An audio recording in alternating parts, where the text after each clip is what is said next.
It's not over until it's over. That's why Demi Lovato got exposed, Gabbie Hanna got exposed, and David Dobrik got called out by Trisha Paytas, and James Charles is over. By the way, folks, if you love Doritos as much as I do, you will also love their cologne. It's finger-licking good. Irrelevant news.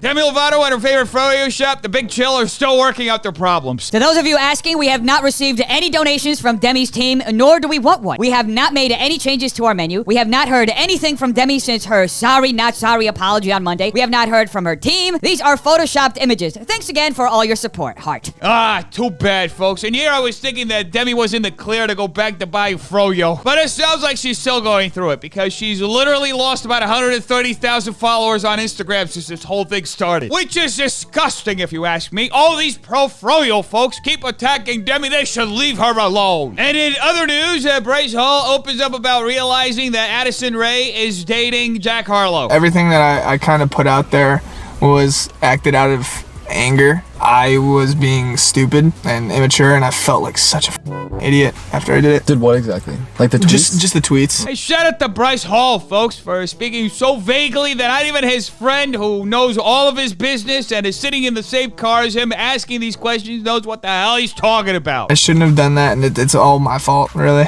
It's not anyone else's fault but mine. I definitely wish I could take that back. Like the tweets and everything? What a productive conversation. Definitely one of my craziest heart hurts. I don't know what you want to say. Yeah. Call that. Breaking news, folks. Bryce Hall appears to have a heart. However, it is unclear because he keeps talking in circles. And now for something totally different. Now, I don't know about you folks, but one of my biggest pet peeves is having to walk around all day with a wet sock. When I was living in New York, I'd have to wear the thickest boots just so I could maintain the integrity of my toes. Well, thank goodness for me that I found Vessi. Yes, folks, these sneakers are waterproof, and also you can spin them around like a basketball. I swear, this was working before the cameras were rolling. Vestis are unique because they're comfortable, stylish, everyday sneakers that you can wear even in the winter, so no more boots. Yay! And most importantly, they make wet weather fun again. What can I say? I love playing in puddles. Vestis are super easy to clean. All you do is rinse them with water and you can wear them right away. Vestis are made from Dymatex, a dual climate knit which keeps you cool in summer and warm in the winter. And they don't feel like they're waterproof, but trust me, they are. It took these babies toes deep in the ocean. Vestis are a truly everyday sneaker and they're sustainably made with less material waste, less water waste, and no animal byproducts. You have no idea how happy I am. I don't have to wear snow boots anymore. I get to wear sneakers that are not only comfortable, very lightweight, but they're also impenetrable to the snow. Anyway, folks, I love my Vestis. They're my go-to shoes by my door, so make sure you check them out in the link in the description down below and use code DEFNOODLES for $25 off your pair of Vestis. It's an easy way to save your feet from soggy wet socks. And speaking of soggy wet socks, the biggest one, Jake bathroom stall. Jake Paul. Everyone's choosing boxing. Yeah, but I mean, there's nothing wrong with them choosing boxing, and he's doing it smart. Like he's fighting people that are not quite good enough. Unbelievable that Joe Rogan would actually say something like that about Jake Paul, who literally just faced one of the toughest opponents any human being can face, a sack of flour. But also, Ben had a hip replacement. I know, he doesn't look good. He didn't look good. Didn't look good physically. If you don't ever underestimate people who just had a hip replacement, because I can tell you for a fact, folks, you never want to get into a fight with my grandfather. He will literally run you over with his car. And in other Jake Paul news, the KSI shared his thoughts on the fight. Jake Paul, he did well against an opponent that wasn't very good. Why do people keep underestimating Ben Askren, folks? The guy wanted to come out of retirement just so he could go right back. What's the problem with that? I mean, my man was laughing after he got knocked down. Like, look, what's going on? He's smiling with his missus, literally laughing to the bank. I mean, who wouldn't after having the biggest winning loss in history? I want to fight Jake. Don't get it twisted. When I saw he knocked out Ben Askren, I got angry. I don't know, there's a part inside of me that feels like I need to fuck him up to show how much of a fraud he is. Expect that fight in pay-per-view in about 3 decades, because it doesn't seem like it's happening anytime soon. And now for something totally unrelated, what's going on with Jeff Wittick's docu-series? My series is now age-restricted and blocked in most countries. I tried to censor the best we could while still telling the true story, but everyone else re-uploading the uncensored clips are fine. F it, I'm posting on my Patreon from now on. And isn't that why we're all on YouTube, folks? So creators can have their most traumatic moments, content farmed by everybody except themselves. I'll still post the rest of the story on my channel eventually, but it's going to have to be extremely censored censored now. I basically can't even show my own face anymore because my injuries will get it blocked and age restricted. We stand a broken system. Hopefully David is covering all them hospital bills for you. He is, but Dr. Amen is doing this complimentary for me to help spread awareness about brain healing. Well, it's wonderful that David is paying for the complimentary treatment that Jeff Wittick is getting. I also pay for all the free things that my friends get. Too bad followers aren't free, though, because David Dobrik lost about 320,000 on Instagram in the last 12 days alone. The fact that he has Natalie there and 3 assistants, Megan the PR fairy and dumb Jack manager guy, and not one person could get a stunt coordinator / medic for this is another level of negligence. And they sit in front of the camera smiling about this story. Disgusting. I don't know if I agree with Trisha, folks. I feel like it's much better to just smile and pretend like it's not that serious instead of actually taking accountability for everything that you didn't do. It looks much better on video. Anyway, folks, Trisha also shared her thoughts on the whole Gabbie Hanna situation. Like this recent stuff she was talking about was something months ago. A channel had reviewed her poetry and said it was bad. I mean, art is subjective. I have to disagree with that, folks. We're talking about Gabbie Hanna here. Everything she does is absolutely genius, and anybody who disagrees with that should be placed in front of a firing squad. I don't get Pablo Picasso.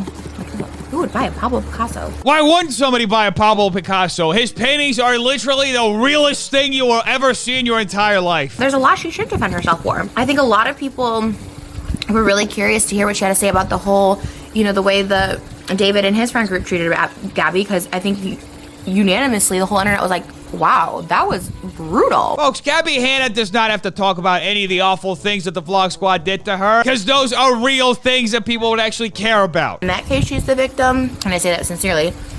There's a lot of instances where she is a victim, where people are on her side, and she should defend herself. And she chooses someone who critiqued her poetry. When will people understand that receiving a negative review on a poetry book is 1,000 times worse than being publicly shamed for your appearance and groped for millions of people to watch? Also, her telling Oscar that he's gaslighting her, that triggered me. That triggered me. I think we overused that word too.